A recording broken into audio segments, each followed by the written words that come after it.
All right, so I'm ready to talk to y'all about something that is really dear to my heart when it comes to the WNBA, NCAA concerning women's basketball, any basketball really, and that's the draft prospects. The draft prospects is something that draws me. Scouting is just something that is just it gets me going. It gets me going. I got the juice, I play for hours. Coldest thing running, unlimited power. Doing my thing. I just love watching them for their efficiencies, for their inefficiencies, what separates them from the pack, what makes them the same, what makes them overrated, underrated, steal. Uh, I love it all. And I posted about it not too long ago, and I said how these mock drafts are kind of throwing me off because I have different valuations for some of these girls. I don't have the same attachments that some people do. I haven't watched women's basketball concerning like the college side seriously for more than 2 years. So like anything that player did in their freshman and sophomore years, if they're a senior now, doesn't really sit with me in a special way. Evaluating basketball is the same no matter what. I don't care. So that really doesn't have an effect on the evaluation side, but this fact that I think a lot of people are drawn to what that player did for them in a championship run or in a conference tournament run or something like that. My thing is, what are you doing now? And a little bit of what you did last year, but most importantly, what you're doing now, because this is the you that's going to get picked, not the you from last year, unless you showed some kind of potential and you got hurt. But like if you're all of a sudden taking a step back, or if you went to a smaller school and look worse, that's different. That's where we get to looking when it comes to picking out these prospects. Some of my favorite guards, and I think I'll focus on those for this video. But like everybody's always talking about the fact that you have your Olivia Mileses and Paige Bueckers at the top. But I'm thinking about all the people that get forgotten because of those two. Excuse me. Georgia Amoore is another one where I'm just like, sheesh. If she gets overlooked, I'm going to be super hyper upset. Does she have the defense necessary to maybe hang with heavy minutes? Could she be, picked out in mismatches and stuff? Sure, but I think her offense will take care of that. I think her ability to pass around the ball is bar none. Like I don't think Paige passes better than her. Olivia is up there concerning the passing and scoring. Like those two to me are about the same. If Georgia was 6 foot, I think you'd have a conversation between who goes higher, both of them. As far like they both be top five pick, and then I think there's some people calling for Georgia to be a top five anyway. But I think that would solidify her. But I think because of her size, I think that kind of draws away from it. Because the more I watch Olivia as well, the more I'm like, I pay attention to the person that gets scored on, and then it's usually Olivia. Now, granted, a lot of colleges run zones and stuff like that, but it just seems like the effort isn't there on defense. And I'm not asking her to be a Hannah, but I see the effort from some of these other players where it's more like like a more of a stand up straight defensive posture and a not really much sliding and getting down in it. Even comparing her to Sonia, who's a great defender as well. You got great defenders that are around you. So it makes me wonder how she's going to be on defense when she's not with those guys. Harmony Turner, Harmony Turner, she's one that is in that category that I feel like could get overlooked, especially if she can't get her team into the tournament.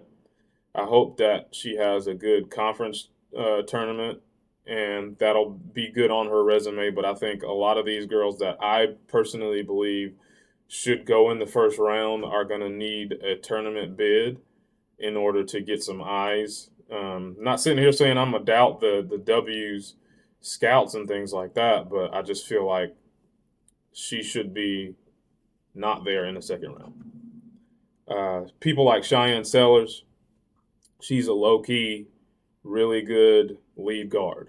Like if they slot her as a 2, I'm going to kind of be upset because I feel like she could run it as well. The things that I've seen from her passing ability are things that just kind of jump out of the screen for me. The numbers may not say it, but her play does. I really love the fact that she falls into that category of like there's some lead guards that are the plate setters. Like I know the play, so I know where you're gonna be. Boom, you're right there. Hit the shot. Whereas she's like, you probably need to be there. Like, let's see if And they're like trying, not necessarily super flashy, but like they're putting it in ways where people are just like, what the heck just happened? And I see the same thing from Katie Dinnebier and Izzy Higginbottom to an extent. People like Faith Masonius, which is not a guard, but she plays like one. Oh my goodness, she's one of my. That's one of the hills that I'll die on. But that's for another video. But just players that try something different, and those are the playmakers. The ones that aren't too like scared to make a turnover, commit a turnover. And I think Olivia is one of those types of passers as well. Lucy Olson, one that I just started watching a lot more of. She's a plate setter, but she has the ability to get creative when it comes to setting the table for her teammates, and they'll hit the shots too. Let's see, I got some other ladies on here as well. Sonia, I think we already talked about her a little bit. Her defense, her ability to hit shots and things, I think is one of those things that will keep her in the first round. But then people like, I don't know, I still need to watch more. Maybe I've watched a lot of them already, but like your Rory Harmons, Raven Johnsons, Serena Sandell, even Tahina Pow from South Carolina as well. Like those are some that I see go a lot higher in mock drafts. That I mean, I hate it for the hearts of the people who love these girls because of what they've done, but like I feel like there's more prospects that should be going before them based on the ability that they have, what I've seen from them in big games, and not just playing some mid to low level team and they're like, oh my gosh, they had 40 points, 13 assists, and 12 rebounds. Like, yeah, but you're not playing somebody that's ranked. You're not playing somebody that has a high strength of schedule that's really good or something like that. You're playing somebody who gets low level opponents all the time and they can't take what you guys have to offer. That's why I will put more stock in the person that plays them. So the person that plays Notre Dame and has a good game, the person that plays South Carolina and has a good game, not the other way around.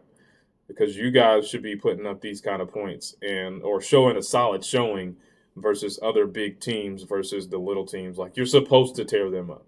Let me see this versus the big teams, and that's kind of why I'm not going when it comes to some of these mock drafts that has a lot of these girls that just haven't shown it to me, really.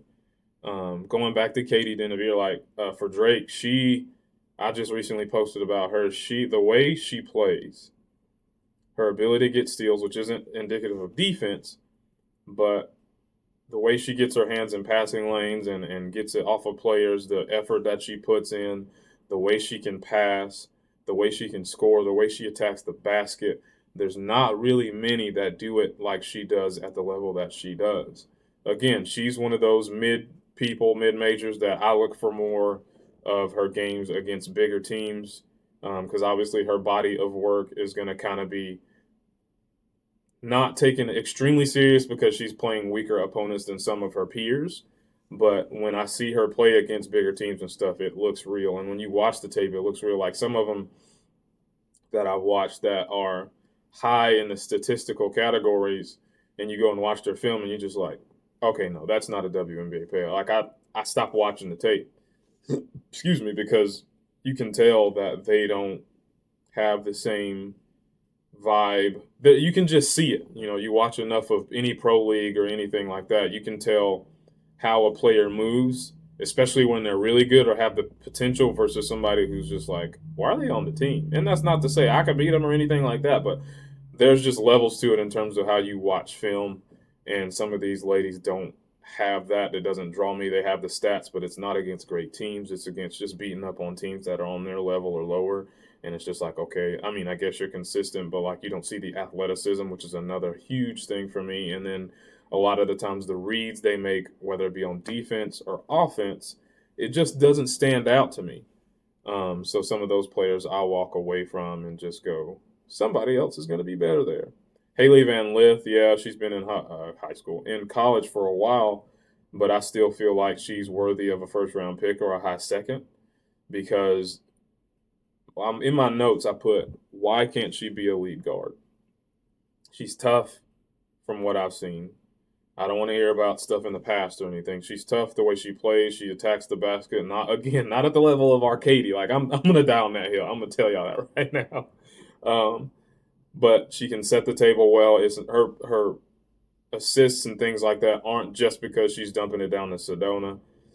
She's a true lead guard in my opinion, but she could possibly play some too. But like her size will probably pull away from that because I think she's listed at 5'7" or 5'8", 5'6", somewhere around there. So she's on the smaller side concerning like guards because I think the average for guard in the W is like the low end is 5'8", but it's like 5 to 6 or 5 to 5, 5'8", or not 5 to 6, but like 5'8" to 5'10", 11 range, maybe 6. I think I did. I took all of the starters last year and then I averaged them out. So average starters were not, that high. So it's going to be hard for all of these shorter girls to get drafted, especially the ones that are sub 5'8". But I think Haley has a chance. Some of the ones that are outliers is people like Maya McDermott, who shot really, really well over there at UNI. Somebody was saying on Threads is that these Iowa girls like that. Something in these Iowa schools is promoting the abilities for the point guards because it seems like every time you turn around, one of their point guards is doing something ridiculous. I love it. They all have my eye for sure. Miss Fudd over there at UConn's putting together quite the run as well. I believe if she declares, she's going to be top 5 for me. Flo J, she's going to be top 5 for me. It's going to be those 5, right? Because you got Paige, Olivia, Flo, Azzy Fudd. Who else am I missing? That are like just nobody else has a chance. I think those are the only ones that I'm going to be like, yes, 100%. Like you cannot beat those guys out. Like it has to be them in the top 4 or 5. A lot of people were saying, and I'll talk about the big forwards and the bigs in another video, but Kiki should be up there and Anissa, but I need to see more from them, to say the least. But again, like I said, we'll get into them in more detail in another video. But I'm not auto putting them in the top 5. That's for sure. A lot of people are leaving Emily Ryan, which I think we're all getting hip to that. A lot of her assists are going to come from Audie Crooks, just dumping it down. You're benefiting from having a dominant player. I want to see how she does without her. But I don't know if she doesn't have enough for me to say, yes, she's going to get drafted type deal. I'm not super, super fan of her game outside of that. Another small girl that I like is Miss Kayla Williams from Cal. She's solid built, playmaker to an extent, but her defensive ability is what stands out to me. So, like, with her, her abilities, comparing her to somebody like Rory Harmon is a really good comparison to me because I think from what I've watched, I like Kayla Williams a little better because of how she's played offensively. Even though she's not like this crazy offensive player, I think she has a better offense than Rory. She plays better defense than Rory. And their ball handling is about the same. I graded them on like their level of scoring, like the free throws. And I scored them based on how many times they get to the rim and how well they shoot at the rim, because that to me equals rim pressure, because you're getting the free throws. And granted, some of those free throws aren't coming from attacking the rim, but that's pressure that's otherwise not a 3 midi floater, post up, or just attacking the rim in general. That's more points generated by way of something else. And neither one of them really are high on that. Rory does a little better there. But Kayla has one of the better floater games that I've seen outside of somebody like Harmony, who I have a little higher than her in that category. And then Kayla, like I said, she just does a little bit of everything better. And it could be that she has, I don't know, she has a lot more around her than Rory does. She has Madison down there. So, yeah, But that's a comparison. That's something I'm talking about when I'm sitting here thinking about the guards in particular and who I'd rank above who, which I like tiers more than rank because everybody offers something different. So I can't say this person is automatically way more better outside of your top cream of the crop ones. Um, and I'm trying not to pick them apart because I'm gonna end up looking silly when I'm like, oh yeah, Olivia Miles should go 45th. But there's not many who pass like her. Like I said, it's Georgia, and then it's not many else. Katie. Who else did I have that was a passer like she is? Oh yeah, I had Julia Iral. I forget how to pronounce her last name. I watched a podcast with her on it. They have her listed as a guard, but I think she's more of a forward. And she's another one that has eyes all around the sides of her head. So I mean, in talking position, I guess she falls into this category as well. But I'd find her as more of a second round talent. I think she has a place. You know, she doesn't have a lot of the athleticism that some of these ladies have, but she's still somebody that I would want to take a chance on because of what she could become in terms of a facilitator from the forward spot. She's a good rebounder. She just had a 16-10 game with, I think, 3 assists against USC last night. I didn't get a chance to watch it, so I don't know how she came about it. I don't think the efficiency was necessarily there for her, just the same way as it was for Juju and I forget the other girl's name. The she plays with MSU, but they all had like um, high volume nights where I think Kiki was the only one that had a efficient night when it comes to scoring the ball. But I really like Julia as well. There's not many forwards that pass better than her. But in terms of like listing her as a position, she's one of those ones that I don't I don't see many passing better than her. It's one of those things that I speak about it so much. It's something that pops out for a lot of these players for me. But one that I would say to not sleep on, and she could not make it because Deja Fair didn't make it, and she was a scorer, but she was also in school for a long time. But like Izzy Higginbottom, like I watched a game where she was getting just beat up by Tennessee, but she was giving them buckets.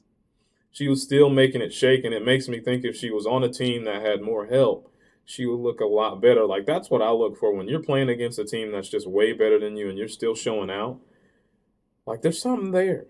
There's something there. Like where do I have her listed at? Like towards the top. She gets to the free throw line.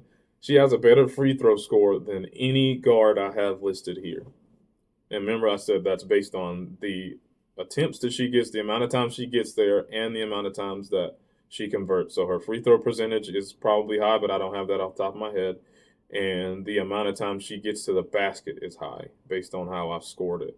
The closest person after that to her is JJ Quinterly, which is another one that I like who has a decent amount of size to her at 5'8".